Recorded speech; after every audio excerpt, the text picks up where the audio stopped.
Welcome to session 3 of dimensions. आज हम पढ़ेंगे one of the most important topic जो 3 नंबर की वेटेज में गारंटेड क्वेश्चन आएगा and the topic is deduction of formula.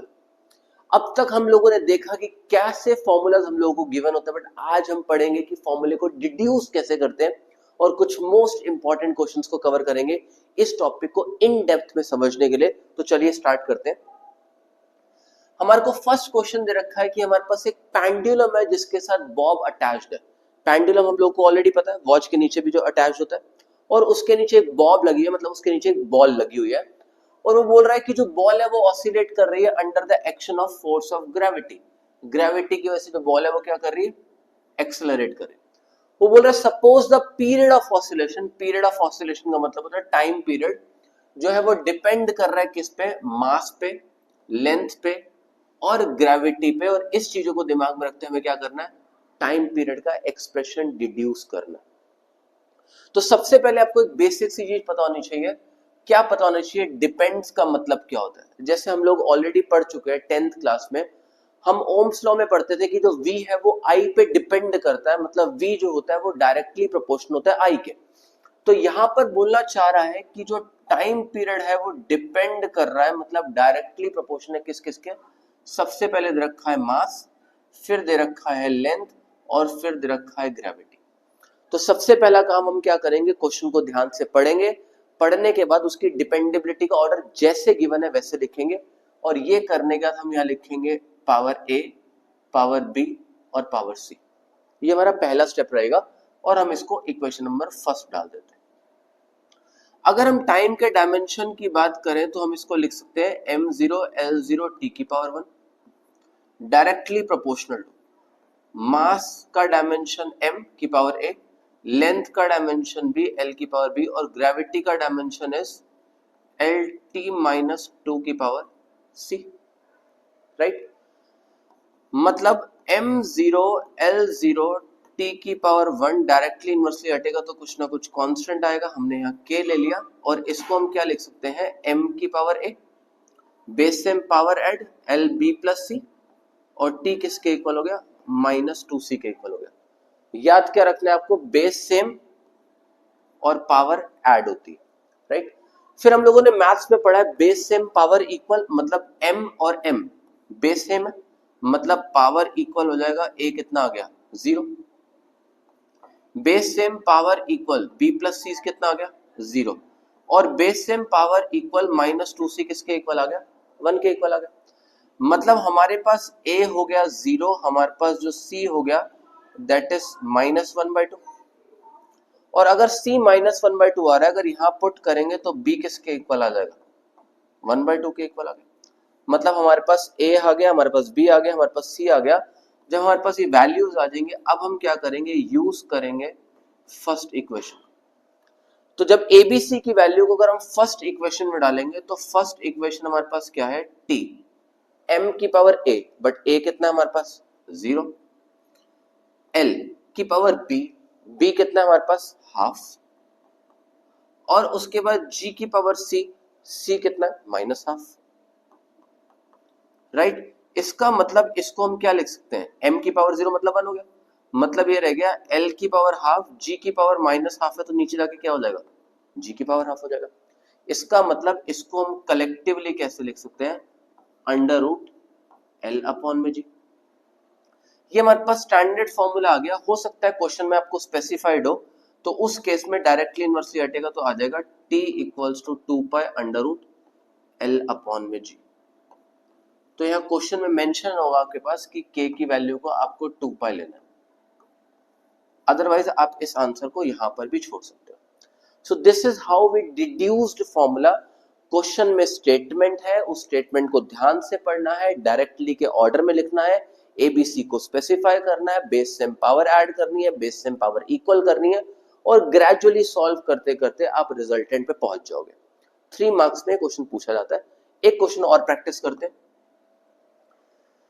Question हमें बोल रहा है कि जो वेलोसिटी ऑफ साउंड वेव है वो मीडियम में जो है वो डिपेंड कर रही है, डिपेंड कर रही है, ट्रिगर वर्ड है, किस पे डिपेंड कर रही है, डेंसिटी पे, और किस पे डिपेंड कर रही है, मॉड्यूलस ऑफ इलास्टिसिटी पे, और ये सब चीजें दिमाग में रखते हुए डायमेंशन निकालना है हमें, और k की वैल्यू क्वेश्चन में ऑलरेडी स्पेसिफाइड है 1 के इक्वल।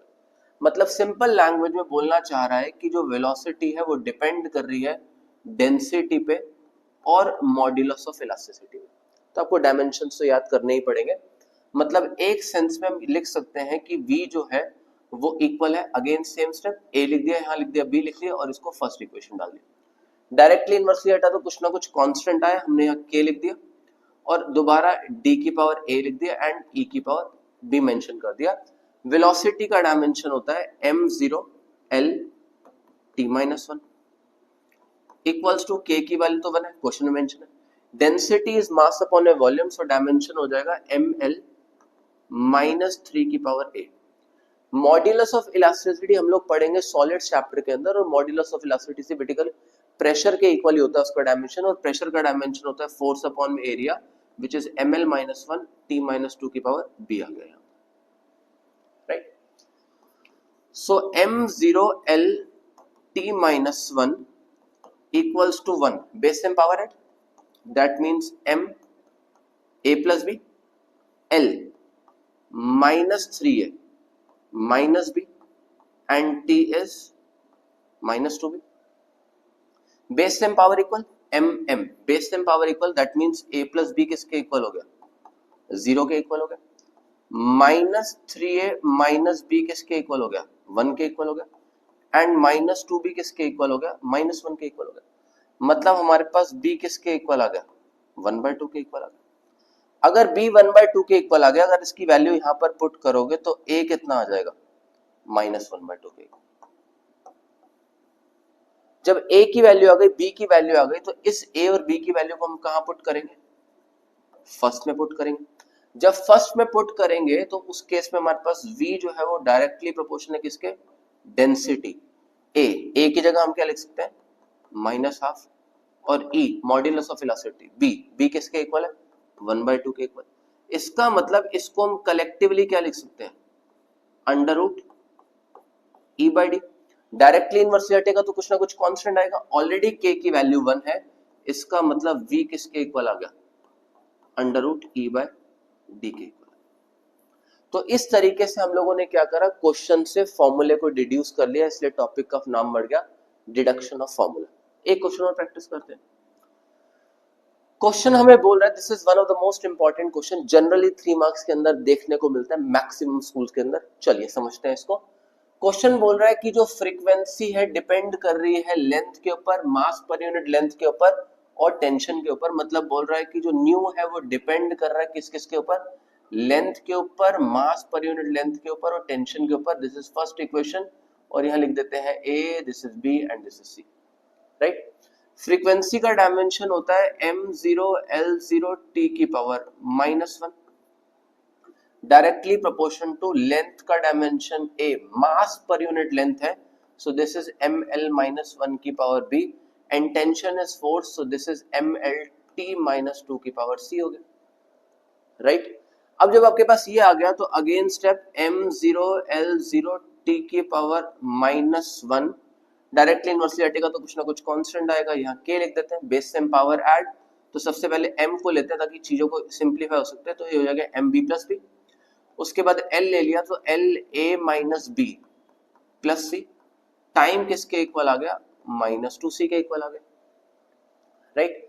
मतलब यहां से हमारे पास अगर सिंपल सा कॉन्सेप्ट यूज करेंगे तो बेस सेम, अगर बेस सेम पावर ऐड करेंगे तो इस केस के अंदर हम लोगों ने क्या करा, यहाँ पर पहले इसको रब कर देते हैं।